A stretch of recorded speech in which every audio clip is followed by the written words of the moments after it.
পাইথাগোৰাছৰ সূত্ৰৰ জ্যামিতিক বিশ্লেষণ মনত আছেনে? ইয়াক দৃশ্যায়িত কৰিবলৈ অতি স্পষ্ট আৰু মজা লাগিছিল। আমি বৰ্গ সম্পূৰণ পদ্ধতিকো জ্যামিতিৰ সহায়ত দৃশ্যায়িত কৰিবলৈ চেষ্টা কৰিব পাৰোঁ। এটা পূৰ্ণ বৰ্গ ইয়াৰ জ্যামিতিৰ নিচিনাকৈয়ে স্ব-ব্যাখ্যামূলক। সেয়ে এটা দ্বিঘাত সমীকৰণ লওঁ আৰু ইয়াৰ জ্যামিতিক দিশটো চাওঁ আহা। এই অংশত আমি বৰ্গ সম্পূৰণৰ পদ্ধতিৰ বিষয়ে শিকিম। a + b whole square. পূৰ্ণবৰ্গ কৰিবলৈ আমি x স্কয়াৰ + 6x ৰ সৈতে কি যোগ কৰা উচিত? x একক দীঘৰ এটা বৰ্গ ADEB নিৰ্মাণ কৰা হ'ল।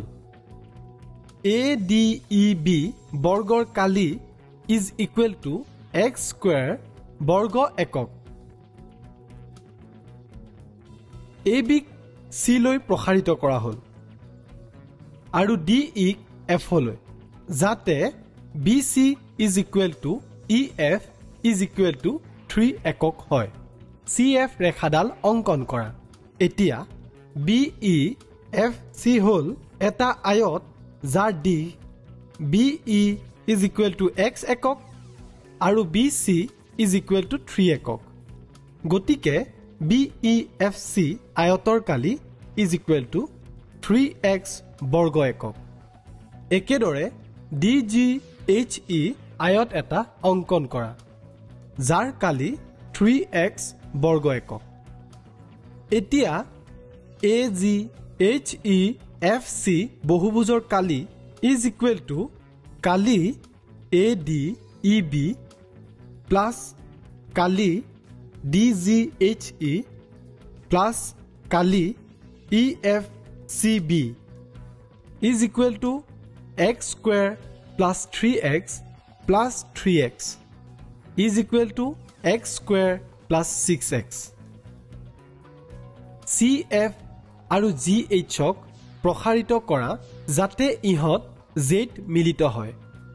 AGJC হ'ল এটা বৰ্গ। AGJC বৰ্গটো সম্পূৰ্ণ হ'বলৈ আমি EHJF বৰ্গটো সম্পূৰ্ণ কৰিব লাগিব, যিহেতু EHJF ৰ কালি is equal to 9 বৰ্গ একক। আমি দেখিব পাৰো যে একক বৰ্গ কালিৰ 9টা খণ্ড EHJF বৰ্গটোত খাপ খাই পৰে। গতিকে আমি AGJC বৰ্গটো সম্পূৰ্ণ কৰিবলৈ একক কালিৰ 9টা খণ্ড যোগ কৰিব লাগিব, যাৰ কালি হ'ল is equal to x plus 3 whole square. গতিকে x square plus 6x plus 9 is equal to x plus 3 whole square.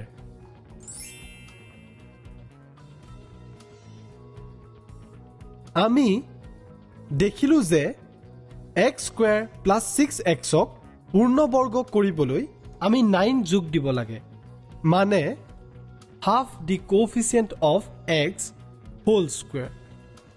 আৰু অধিক সৰলীকৰণৰ বাবে তলৰ ব্যাখ্যাটো চোৱা। আমি পূৰ্ণবৰ্গ বহুপদ ৰাশি কৰিবলৈ 2x স্কয়াৰ plus 5x ৰ সৈতে কি যোগ কৰিব লাগে? ইয়াত x square is not equal to 1 ৰ সহগ। সেয়ে প্ৰথমে সহগটোক 1 ৰ সমান কৰা x square is equal to 1। পূৰ্ণবৰ্গ কৰিবলৈ আমি x ৰ সহগৰ আধাৰ বৰ্গক যোগ কৰো। 2 into x square plus 5 upon 2 into x plus 5 upon 2 upon 2 whole square is equal to 2 into x plus 5 by 4 whole square. গতিকে আমি দেখা পালো যে আমি এটা বহুপদ ৰাশিক x square plus bx এটা পূৰ্ণবৰ্গ বহুপদ ৰাশিলৈ পৰিৱৰ্তন কৰিব পাৰো। সাৰাংশ: এই অধ্যায়ত আমি জ্যামিতিকভাৱে বৰ্গ সম্পূৰণৰ পদ্ধতিৰ বিষয়ে বুজিলো। জ্যামিতিক দৃষ্টিভংগীত সদায় বৰ্গ অথবা আয়তক অপসাৰণ কৰিব লাগে নেকি? এনেকুৱা পৰিস্থিতি আছে নেকি য'ত আমি দ্বিঘাত বহুপদ এটাৰ বৰ্গ সম্পূৰণ দৃশ্যায়িত কৰিবলৈ বৰ্গ বা আয়ত যোগ কৰিব লগা হয়? এই প্ৰশ্নটোৰ উত্তৰ জানিবলৈ পৰৱৰ্তী ভিডিঅ'সমূহ চোৱা।